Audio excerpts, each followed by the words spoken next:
یہاں اس چینل پر آپ کو ہر قسم کی کہانیاں سننے کو ملیں گی۔ لو سٹوریز بھی، مورل سٹوریز بھی، ہارر سٹوریز بھی، اور اس کے علاوہ کچھ فنی سٹوریز بھی، یعنی مزاحیہ بھی کہانیاں، اسلامی کہانیاں بھی، سبق آموز کہانیاں بھی، اور محبت و پیار کی بھی ہلکی پھلکی ایسی بھی کہانیاں بھی آپ کے ساتھ شیئر کرتی بھی رہتی ہوں۔ تو اگر آپ میرے چینل پر نہیں ہیں تو پلیز سبسکرائب ضرور کر لیجئے۔ تو آج کس نمبر 4 نرس شبانہ کی عمر لگ بھگ 36 سال رہی ہوگی۔ وہ پستہ قامت والی ایک فربا عورت تھی، البتہ اس کے ادوال خاصے دلکش اور جذبے نظر تھے۔ اسے ایک خوش شکل عورت کہا جا سکتا تھا۔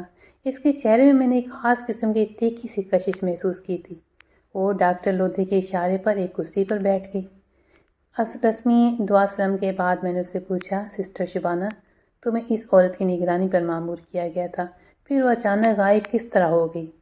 وہ تامل کرتے ہوئے بولی، جناب میں نے تو پوری کوشش کی تھی، اس کا دھیان رکھا، لیکن وہ بس کیا کہتے ہیں ہونی ہو کر رہتی ہے۔ جب وہ غائب ہوئی تو تم اس وقت کہاں تھی؟ میں تمام وقت اس کے ساتھ ہی رہی تھی، شبانہ نے بتایا، بس ایک لمحے کو چوک ہو گئی، اس کا فائدہ اٹھا کر اڑن چھو ہو گئی۔ میں نے پوچھا، تم کس چوک کی بات کر رہی ہو؟ جناب آج صبح مریضہ کو ہوش آ گیا تھا، شبانہ نے بتایا، لیکن میری کوشش کے باوجود بھی اس نے مجھ سے گھلنے ملنے کی کوشش نہیں کی، حالانکہ میں چاہتی تھی کہ وہ مجھ سے باتیں کرے تاکہ میں اس پر ٹوٹنے والی بپتا کے بارے میں جان سکوں، لیکن مجال ہے جو اس نے اپنی زبان کھولی ہو۔ بس اس دوران میں اتنا ہی جان سکی کہ اس کا نام شہناز تھا۔ یہ بات مجھے لیڈی ڈاکٹر نے بتائی ہے۔ میں نے کہا، اس کے علاوہ بھی اگر تمہیں کوئی بات جانتی ہو تو مجھے اسے چھپانے کی کوشش نہ کرو، میں اس شہناز نامی عورت کی مدد کرنا چاہتا ہوں۔ مجھے جو معلوم تھا میں نے آپ کو بتا دیا، نرس نے کہا۔ تم کسی بھول چوک کا ذکر کری تھی؟ ہاں، اس نے ہاں کو کھینچ کر لمبا کیا، پھر بولی، آج دوپہر میں شہناز نے مجھے اپنے پاس بلایا اور باتھ روم جانے کی خواہش کا اظہار کیا۔ میں شہناز کو اپنے ساتھ لے کر لیڈیز باتھ روم کی طرف گئی۔ وہ باتھ روم میں داخل ہوئی تو میں باہر ہی رک کر اس کا انتظار کرنے لگی۔ اسی وقت اچانک مجھے ایک سیریس مریض کو دیکھنے کے لیے وارڈ کی طرف جانا پڑا۔ میں شہناز کو باتھ روم میں چھوڑ کر صرف 2 منٹ کے لیے وارڈ میں آئی، پھر واپس چلی گئی۔ جب میں باتھ روم کے قریب پہنچی تو دروازہ ہنوز بند تھا۔ میں شہناز کے باہر نکلنے کا انتظار کرنے لگی۔ مزید 10 منٹ گزر گئے تو مجھے اس کے بارے میں تشویش ہوئی۔ اسے باتھ روم میں گئے ہوئے 20-25 منٹ ہو چکے تھے۔ گزشتہ 24 گھنٹے سے وہ ہمارے ہسپتال میں تھی اور یہ وقت اس نے جس حالت میں گزارا تھا، اس کے پیش نظر میرا اس کے بارے میں پریشان ہونا ٹھیک ہی تھا۔ میرے ذہن میں اس اندیشے نے سر اٹھایا کہ کہیں باتھ روم کے اندر گر کر دوبارہ بے ہوش نہ ہو گئی ہو۔ میں نے مزید 5 منٹ انتظار کے دروازے پر دستک دے کے اس کا نام پکارا، مگر اندر سے کوئی جواب نہ آیا۔ میں نے دوبارہ دستک دی، اس سے پوچھا، تو خیریت سے تو ہے؟ مگر اس مرتبہ مجھے اس کی آواز سنائی نہ دی۔ پھر میں وقفے سے دستک دے کر اس پکارنے لگی۔ جب ہر طرح سے ناکامی ہوئی تو میرے ذہن میں ایک خیال پیدا ہوا۔ میں نے سوچا مجھے باتھ روم کا دروازہ کھول کر دیکھنا چاہیے۔ یہ بات مجھے اچھی طرح یاد ہے کہ شہناز نے میری ہدایت کے مطابق باتھ روم کے دروازے کو اندر سے چٹکی نہیں لگائی تھی۔ جن مریضوں کی حالت خراب ہو، ہمیں اسے باتھ روم استعمال کرتے وقت اس قسم کی ہدایات ضرور دیتے ہیں۔ میں نے دروازے کے ہینڈل کو ذرا سے گھما کر دروازے پر دباؤ ڈالا تو آسانی سے کھلتا چلا گیا۔ اس وقت مجھے حیرت کا ایک شدید جھٹکا لگا۔ میں نے جب باتھ روم کو اندر سے خالی دیکھا، وہاں شہناز کا نام و نشان بھی نہ تھا۔ میرے حواس بحال ہوئے تو میں نے اپنے سینئرز کو صورتحال سے آگاہ کیا۔ اس کے بعد شہناز کو پورے ہسپتال میں تلاش کیا گیا، لیکن وہ حیرت انگیز طور پر کہیں نہ پائی گئی۔ بالآخر یہ رائے قائم کر لی گئی کہ وہ اپنی مرضی سے ہسپتال سے چلی گئی تھی۔ شبانہ کا طوفانی بیان ختم ہوا تو میں نے پوچھا، سسٹر تم نے ابھی بتایا کہ تم صرف 2 منٹ وارڈ سے ہو کر واپس آ گئی تھی۔ جی مجھے زیادہ سے زیادہ 2 منٹ ہی لگے ہوں گے، اس نے جواب دیا۔ اس دوران میں پراسرار طور پر روپوش ہو چکی تھی۔ میں نے سوال کیا، تم اس وقت وارڈ میں کس سیریس مریض کو دیکھنے گئی تھی، پھر صرف 2 منٹ میں کیسے واپس آ گئی؟ مجھے پتا تھا آپ یہ سوال ضرور کریں گے، نرس نے اعتماد سے کہا، پھر بتایا، جب میں اس مریض کو اٹینڈ کرنے والے وارڈ میں پہنچی تو مجھ سے پہلے وہاں ایک سینئر ڈاکٹر پہنچ چکے تھے اور ایک دوسری نرس بھی اس کے ساتھ تھی۔ دراصل ڈاکٹر صاحب اس وقت راؤنڈ پر تھے، اس لیے میں واپس شہناز کے پاس آ گئی۔ جب شہناز پرستار طور پر باتھ روم سے غائب ہوئی، اس وقت دوپہر کا کیا بجا ہو؟ میں نے پوچھا۔ وہ 12 اور 12:30 کا درمیانی وقت تھا، شبانہ نے جواب دیا۔ کیا اس ہسپتال کے ڈاکٹر دوپہر چڑھے راؤنڈ میں آتے ہیں؟ نہیں جناب، اس نے نفی میں سر ہلایا۔ معمول کا راؤنڈ تو صبح ہو جاتا ہے۔ میں نے جن ڈاکٹر صاحب کا ذکر کیا وہ ہفتے میں صرف اسپیشل راؤنڈ ہی کرتے ہیں، اس راؤنڈ کا کوئی وقت مقرر نہیں، جن کا جب موڈ ہو وہ آ جاتے ہیں اور راؤنڈ کر لیتے ہیں۔ میں نے پوچھا، سسٹر شبانہ، جب تم شہناز والے باتھ روم کے باہر پہرا دے رہی تو تمہیں کس طرح معلوم ہوا کہ اندر وارڈ میں کسی مریض کو تمہاری اٹینشن کی فوری ضرورت ہے؟ آپ نے تو میرے دماغ کے چولہے ہلا کر رکھ دی تھانے دار صاحب، وہ دونوں ہاتھوں سے سر کو دباتے ہوئے بولی۔ آپ کے پیٹ در پہ سوالات سے مجھے خوف آنے لگا ہے۔ مجھے محسوس ہو رہا ہے جیسے سارا شک آپ کو مجھ پر ہی ہو۔ ہم اپنی تشویش کے دوران کسی معمولی سے معمولی بات کو بھی نظر انداز نہیں کرتے۔ میں نے اس کے چہرے پر نظر جماتے ہوئے کہا، ہماری تفتیش کی گاڑی شک کے پیٹرول سے دوڑتی ہے۔ تم سے اس لیے بھی زیادہ کرید کر پوچھا جا رہا ہے کہ تم واحد فرد ہو جس نے آخری مرتبہ شہناز کو دیکھا ہے۔ یہ بات مجھے اس مریض کے لواحقین نے بتائی ہے کہ وہ معتدل لہجے میں بولی۔ میں اپنی تربیت سے مجبور ہو کر فوراً اندر لپک گئی تھی۔ میں نے کہا، سسٹر شبانہ، تمہیں یہ بات اچھی طرح معلوم ہو کہ شہناز نامی اس عورت کی نگرانی تمہیں کیوں سونپی گئی تھی؟ اس کی حالت انتہائی نازک تھی، اس نے جواب دیا۔ ہسپتال کے سینئرز مجھ پر بھروسہ کرتے ہیں۔ اس کے علاوہ بھی کوئی خاص بات تھی؟ میں سمجھی نہیں۔ وہ الجھن امیز لہجے میں بولی، آخر آپ کہنا کیا چاہتے ہیں؟ میں نے کہا، یاد کرو شبانہ، یہ کل ہی کی تو بات ہے جب لیڈی ڈاکٹر نے تمہیں ایک خاص بات کی تاکید کی تھی اور وہ چونکی تو آپ شہناز کے زیورات کی بات کر رہے ہیں۔ آپ مجھ سے کیا پوچھنا چاہتے ہیں؟ زیورات کے بارے میں؟ میں نے پوچھا، کیا تمہاری کڑی نگرانی کے دوران تمام زیورات اس کے جسم موجود تھے؟ شبانہ نے اس بات میں سچ جواب دیا۔ میں نے سوال کیا، اور جب دوپہر کو وہ جب تمہارے ساتھ باتھ روم کی طرف گئی تو کیا اس وقت بھی شہناز وہ تمام زیورات پہن رکھے تھے؟ جی بالکل، وہ قطعیت سے بولی۔ اس نے ایک لمحے کے لیے وہ زیورات اپنے بدن سے علیحدہ نہیں کیے تھے۔ میں سوچ میں ڈوبے ہوئے لہجے میں کہا، اس کا مطلب ہے وہ زیورات بھی اس کے ساتھ ہی غائب ہو گئے۔ مجھے گہری سوچ میں غرق دیکھ کے ڈاکٹر لودھی نے کہا، ملک صاحب، مجھے کچھ اندازہ ہو رہا ہے آپ کن خطوط پر بات کر رہے ہیں۔ آپ کو ہر قسم کے اندازے لگانے کا حق ہے، میں نے سرسری لہجے میں کہا۔ ڈاکٹر لودھی بولا، اگر میں غلط نہیں ہوں تو اس وقت آپ یہ سوچ رہے ہیں کہ شہناز کی روپوشی میں اس کے زیورات کا بھی عمل دخل ہے۔ کیا ایسا ہونا ناممکن نہیں؟ ناممکن تو کچھ بھی نہیں، لودھی فلسفیانہ انداز میں بولا۔ جس چیز کے ہونے کی شرائط پوری ہو جائیں وہ ہو جاتی ہے، لیکن میں اتنا ضرور کہوں گا کہ اگر آپ کا یہ خیال ہے کہ شہناز کو کسی نے زیورات کے لالچ میں اغوا کیا ہے تو آپ کا خیال درست نہیں ہے۔ وہ یہاں سے اپنی مرضی سے گئی ہے۔ یہ بات آپ اتنے وثوق سے کیسے کہہ سکتے ہیں؟ میں نے ڈاکٹر سے پوچھا، کیونکہ اس صورتحال میں اغوا جیسے واقعات کے رجوع پذیر ہونے کی شرائط کی تکمیل آثار دکھائی نہیں دیتے۔ صرف 2 منٹ میں شہناز باتھ روم سے غائب ہوگی، ایسا وہ اپنی مرضی سے ہی کر سکتی ہے۔ ٹھیک ہے، میں تھوڑی دیر کے لیے آپ کے خیالات سے اتفاق کر لیتا ہوں، میں نے کہا۔ ایسی صورت میں آپ کو میرے ایک سوال کا جواب دینا ہوگا کہ باتھ روم میں بند شہناز کو کس طرح معلوم ہوا کہ اس کی پہرے دار نرس 2 منٹ کے لیے اس کی طرف سے غافل ہو گئی ہے اور اس نے اس موقع سے فائدہ اٹھا لیا؟ محض اتفاق ہے، ڈاکٹر لودھی نے کندھے اچکائے۔ جب شبانہ وارڈ کی طرف گئی تو اس وقت شہناز باتھ روم سے نکلی اور شبانہ کو وہاں موجود نہ پا کر وہ چپکے سے کھسک لی۔ اس نے یقیناً پہلے ہی وہاں سے فرار کا سوچ رکھا تھا، میں نے تنزیہ میں اس لہجے میں کہا، اور اسی 2 منٹ کی قلیل مدت میں ہسپتال سے اس طرح غائب ہوئی کہ یہاں کے کونے کونے میں جھانکنے کے باوجود وہ کہیں سے برآمد نہیں ہوئی۔ حقیقت یہی ہے، ڈاکٹر نے کہا، آپ کو وسیع پیمانے پر اس کی تلاش کا بندوبست کرنا ہوگا۔ وہ بندوبست تو ہم ضرور کریں گے، میں نے کہا، لیکن آپ سے بھی بھرپور تعاون کی اپیل ہے۔ ہم ہر طرح کے تعاون کے لیے تیار ہیں، ڈاکٹر نے کہا۔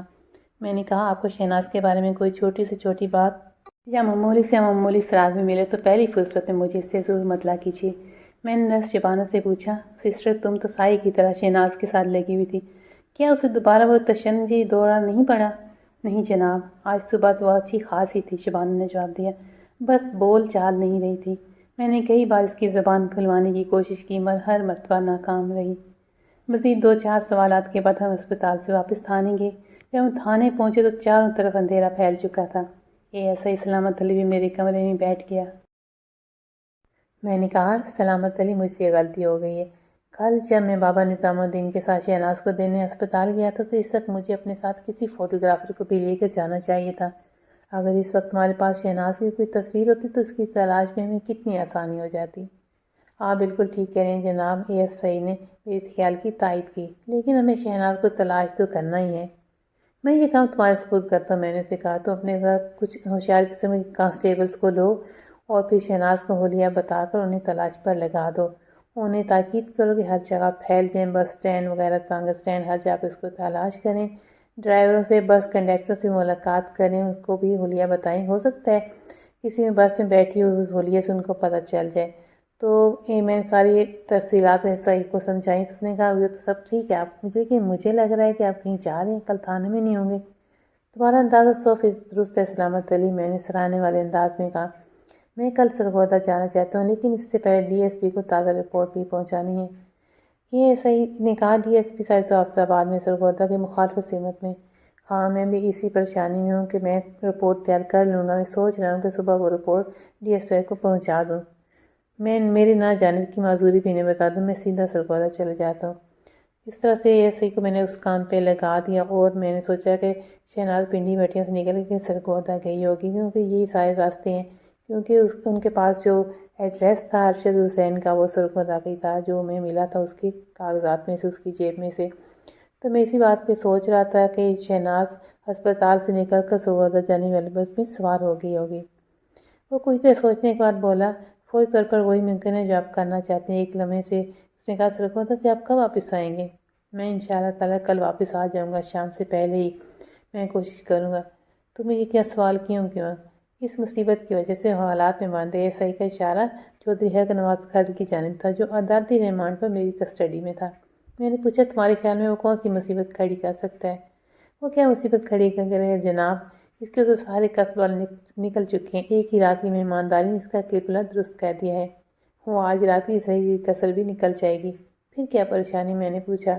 وہ بولا، چودھری کے لواحقین اور بڑی بڑی دھمکیاں امیز سفارشات لانے والے کوئی گڑبڑ نہ کر دیں. کوئی گڑبڑ نہیں ہوگی، میں نے تسلی دیتے ہوئے کہا. چودھری اس وقت عدالتی ریمانڈ پر ہے اور پوری طرح ہمارے قبضے میں ہے. اس کے لگتے لگاتے کوئی دباؤ نہیں ڈال سکتے. اب انہیں جو کچھ بھی کرنا ہے عدالت کے کمرے میں کریں گے. اس سلسلے میں تمہیں پریشان ہونے کی ضرورت نہیں ہے. کوئی ادھر آ بھی گیا تو اس کی رعایت ہم بالکل نہیں کریں گے. میں نے ایسا پکا کیس بنایا ہے کہ یہ فرعون صرف چودھری بچ نہیں سکے گا. ایس آئی نے اس کی جو فکر جو تھی اس کے بارے میں پھر ختم ہوگی میری باتوں سے. آئندہ روز میں اے ایس آئی سلامت علی کے بجائے دوسرے ایس آئی شہباز احمد کو اپنی تیار کردہ رپورٹ دے کر ڈی ایس پی صاحب کے پاس حفظ آباد روانہ کر دیا. خود سرگودا جانے بس میں سوار ہو گیا. اے ایس آئی سلامت علی کو میں نے دانستہ تھانے میں روک لیا. میری غیر موجودگی میں وہ تمام امور زیادہ بہتر انداز میں نپٹا سکتا تھا. پھر اس کی مدد کے لیے حوالدار نزاکت علی بھی موجود تھا. میں سرگودا سے بھلوال سے نورپور نون پہنچ گیا. پھر ارشاد حسین کا گھر تلاش کرنے میں مجھے کسی دقت کا سامنا نہیں ہوا. لیکن ارشاد حسین اپنے گھر میں موجود نہیں تھا. اس کی بیوی نے بتایا وہ اس وقت اپنی دکان پر ہوگا. پھر میں اس کی دکان پر پہنچ گیا. میں نے سوچا اسی سے اس کو مل لیتا ہوں. اس وقت میں سادہ لباس میں تھا. میں نے اپنا تعارف کرایا تو ارشاد حسین سیدھا ہو کر بیٹھ گیا اور خوش اخلاقی سے بولا، بڑی خوشی ہوئی آپ سے ملے کہ ملک صاحب. میرے لائق کی خدمت ہو تو بتائیں. خدمت ہی تو بتانے آیا ہوں، میں نے کہا. اپنی جیب میں سے مقتول کی تصویر نکال کر ارشاد حسین کے سامنے رکھتے ہوئے پوچھا، اس شخص کو جانتے ہو؟ ارشاد حسین نے وہ تصویر لے کر اس پر ایک گہری نظر ڈالی اور بولا، جی میں اس شخص کو بڑی اچھی طرح سے جانتا ہوں. اس کا نام الیاس ہے، مگر اسے ہوا کیا ہے؟ تصویر میں تو خاصی گڑبڑ نظر آ رہی ہے. یہ ایک حادثے کا شکار ہو چکا ہے، میں نے کہا. محتاط الفاظ میں نے اس کو پوری تفصیلات جو ہے نا بتا دی. ابھی میں ارشاد نے مقتول کا نام الیاس بتایا تھا. مجھے فوراً یاد آیا کہ ایک ہسپتال میں لیڈی ڈاکٹر نے بھی یہی نام لیا تھا. اس نے بتایا کہ جب شہناز کو ہوش آیا تو الیاس کا نام پکار کر چیخی تھی. اس کے بعد ہی اس پر دورہ پڑا تھا. میں نے اس بات کی تصدیق ہوگی کہ مقتول کا نام الیاس ہی تھا. ارشاد نے کہا، جناب آپ گول مول بات نہ کریں، کھل کر بتائیں اس شخص کو کیا حادثہ پیش آیا ہے. میں نے مختصر الفاظ میں ارشاد حسین کو صورتحال سے آگاہ کیا. پوری بات سننے کے بعد اس نے کہا، ملک صاحب باقی سب تو ٹھیک ہے، لیکن آپ نے لڑکی کا جو نام بتایا اس میں کچھ گڑبڑ ہے. میرے خیال میں اس کا نام شہناز نہیں بلکہ شمیم ہونا چاہیے. پھر ارشاد نے مجھے الیاس اور اس کی ساتھی عورت کے بارے میں جو کچھ بتایا، میں اس کا خلاصہ آپ کو بتاتا ہوں. یہ الیاس نامی وہ مقتول ہے جو چودھری حق نواز خالد کے ظلم کا نشانہ بنا تھا. اس نے میٹرک کی تعلیم حاصل کر رہی تھی اور منڈی کلکی میں حافظ آباد میں آرٹی کے بعد منشی کے طور پر کام کرتا تھا. ارشاد حسین سے اس کی جان پہچان ہوئی، پھر اس کے بعد دوستی ہوئی. ارشاد حسین کا اکثر وہاں آنا جانا رہتا تھا، اس لیے الیاس نے اس سے اچھی خاصی دوستی ہو گئی تھی. ارشاد حسین کے مطابق الیاس شمیم نامی ایک لڑکی سے محبت کرتا تھا، اسی سے شادی کرنا چاہتا تھا. شمیم بھی اسی گاؤں کی رہنے والی تھی. الیاس کے ساتھ شمیم کو ہونا چاہیے تھا. اس کے علاوہ بھی ارشاد حسین نے بہت سی باتیں بتائیں، لیکن موجودہ کیس سے اس کا کوئی تعلق نہیں. اس کا بیان ختم ہوا تو میں نے پوچھا، ارشاد صاحب آپ کے خیال میں مقتول الیاس کے ساتھ لڑکی شہناز نہیں بلکہ شمیم ہو سکتی ہے، کیونکہ الیاس شمیم نامی اس لڑکی سے محبت کرتا تھا، اس سے شادی کا ارادہ رکھتا تھا. تو کیا ان کی شادی ہو گئی تھی؟ میری معلومات کے مطابق اب ان کی شادی نہیں ہوئی تھی. میں نے کہا، مقتول اور اس کی ساتھی عورت شہناز کو دیکھ کر پہلا تاثر یہی قائم ہوتا ہے کہ وہ ایک نو بیاہتا جوڑا تھا. ممکن ان کی شادی ہو گئی ہو. وہ الجھن امیز لہجے میں بولا، ایسا ممکن نہیں. کیوں؟ اس لیے کہ اگر الیاس کی شادی ہوئی تھی تو مجھے شادی میں شرکت کی دعوت ضرور دیتا۔ ارشاد حسین نے کہا، آپ آخری مرتبہ الیاس سے کب ملے تھے؟ 1 ماہ پہلے، اس نے کہا۔ کیا اس وقت الیاس نے اپنی شادی کے بارے میں کوئی بات کی تھی؟ بالکل نہیں، وہ نفی میں سر ہلاتے ہوئے بولا۔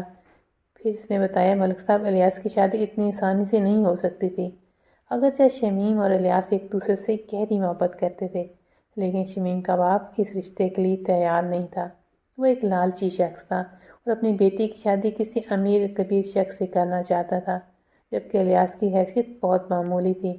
اس کا کوئی خاندانی پس منظر بھی نہیں تھا۔ وہ ایک یتیم شخص تھا۔ اس کی پرورش اور تعلیم و تربیت اس کے چچا کے گھر میں ہوئی تھی اور وہ ایک آڑتی کے پاس منشی گیری کر رہا تھا۔ میں نے پوچھا، اب جب آخری مرتبہ آپ کے الیاس سے ملاقات ہوئی تو اس وقت اس کی باتوں سے آپ کو کوئی اشارہ ملا تھا جسے موجودہ واقعے پر روشنی پڑ سکتی ہو؟ نہیں، ارشاد نے نفی میں سر ہلا۔ ہمارے درمیان روٹین کی باتیں ہوئی تھیں۔ کیا اس نے آپ کے پاس آنے کی کوئی بات کی تھی؟ وہ تو ہر ملاقات پر وعدہ کرتا تھا مجھ سے ملنے یہاں آئے گا۔ میں نے پوچھا، وہ کبھی یہاں سے ملنے آ چکا ہے؟ نہیں، ابھی تک صرف وعدوں پر کام چل رہا تھا، ارشاد حسین نے بتایا۔ میں ہر مرتبہ اسے اپنا مکمل پتہ دے کے آتا تھا، وہ ہر بار آنے کا پکا وعدہ کرتا تھا۔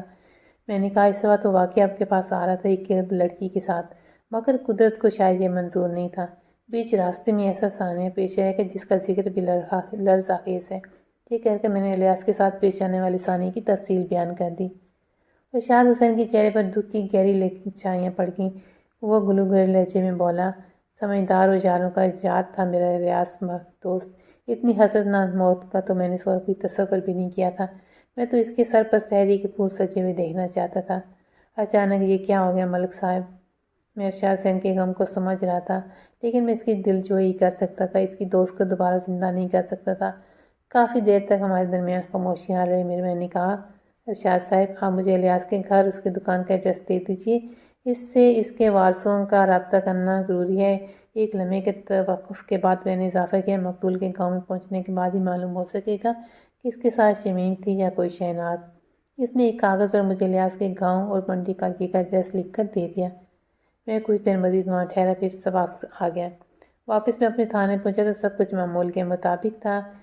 ایسے سلمان بڑی شدت سے شمیم کی تلاش جاری رکھے ہوئے تھا اور حادثہ بعد جانے والے ایسے شہباز بھی واپس آ چکا تھا۔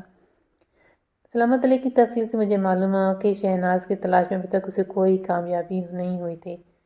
وہ بولا، ہمیں مقتول کے… اس نے کہا، ملک صاحب، میرا تو خیال ہے کہ اس کا نقشہ خاصا تبدیل ہو گیا۔ وہ کس طرح؟ سلامت علی۔ وہ بولا، ہمیں مقتول کے ٹھکانے کا علم ہو چکا ہے۔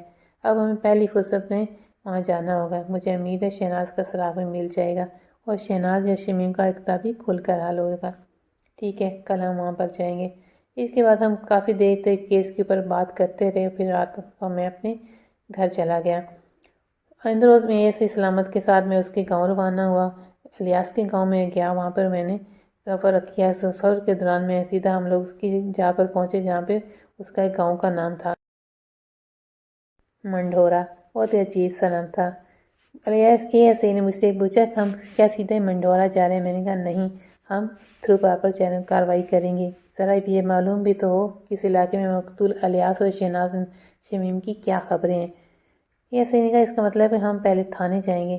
بالکل، جب یہ معلوم ہو گیا کہ مقتول کا تعلق کس علاقے سے، پھر ہمیں وہاں پہلے تھانے سے اس کے بارے میں تازہ ترین معلومات حاصل کرنی ہوں گی۔ الیاس نے میری بات سے اتفاق کیا۔ ہم رسول پور تالے پہنچنے کے بعد موضع منڈھورا کے متعلقہ تھانے پہنچ گئے اور وہاں کے تھانے انچارج سے ملاقات کی۔ تھانے دار کا نام صدیق گھومن تھا۔ میں نے اس سے اپنی آمد کی وجہ بتائی تو حیرت کی میری طرف دیکھنے لگا۔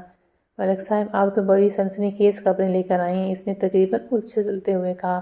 ہم تو ابھی تک ایک ہی رخ پر کام کر رہے تھے، آپ نے تو سارا مسئلہ ہی حل کر دیا ہے۔ آپ کس رخ پر کام کر رہے تھے گھومن صاحب؟ میں نے پوچھا۔ بولا، 3-4 روز قبل ہمارے پاس ایک لڑکی کی گم شدگی کی رپورٹ درج کرائے گی۔ گم ہونے والی لڑکی کا نام شمیم ہے اور وہ موضع منڈھورا کی رہنے والی ہے۔ لڑکی کا باپ فتح دین خود ہمارے پاس آیا تھا رپورٹ لکھوانے۔ اس کے ساتھ ذمہ دار ملک خدا بخش بھی تھا۔ ہم نے رپورٹ درج کرنے کے بعد لڑکی کی تلاش شروع کر دی ہے، لیکن ابھی تک آپ ایک نئی کہانی سنانے لگے ہیں۔ آپ نے لڑکی کو کہاں کہاں تلاش کیا؟ میں نے اس سے پوچھا۔ ہم نے آس پاس سارے دیکھا، آس پاس کے گاؤں میں دیکھا، لیکن ہمیں اس کا کوئی نام و نشان نہیں ملا۔ جس رات شمیم غائب ہوئی، اس کی دوسری صبح اس کی شادی ہونے والی تھی۔ شادی؟ اب میرے حیران ہونے کی بات تھی۔ اس کی شادی کس کے ساتھ ہونے جا رہی تھی؟ میں نے پوچھا۔ ملک خدا بخش سے۔ اچھا کیا واقعی یہ ملک صاحب کا بالکل یہی حقیقت ہے، گمن نے بتایا۔ ویسے میرے خیال میں اچھا ہی ہوا جو شمیم پرسرار طور پر غائب ہوگی، ورنہ اگر یہ شادی ہو جاتی تو بیچاری زندگی بھر انگاروں پر لوٹتی رہتی۔ وہ کیوں گمن صاحب؟ اس لیے کہ ملک صاحب کی ملک خدا بخش کی عمر اس وقت اللہ جھوٹ نہ بلائے تو کم از کم 60 ضرور ہوگی۔ یہ بے جوڑ انتہائی نامناسب شادی تھی۔ شمیم بمشکل 18 سال کی ہوگی۔ میں نے کہا آپ نے بالکل درست فرمایا ہے، میں نے اس لڑکی کو دیکھا ہے، وہ کم عمر اور حسین تھی۔ یہ تو خیال ہے ملک صاحب اس لڑکی اپنی مرضی سے ہی کہیں گئی ہے۔ تھانہ انچارج نے مجھے بتایا اسے اغوا نہیں کیا گیا بلکہ وہ اس شادی سے بچنے کے لیے ادھر ادھر ہو گئی ہوگی۔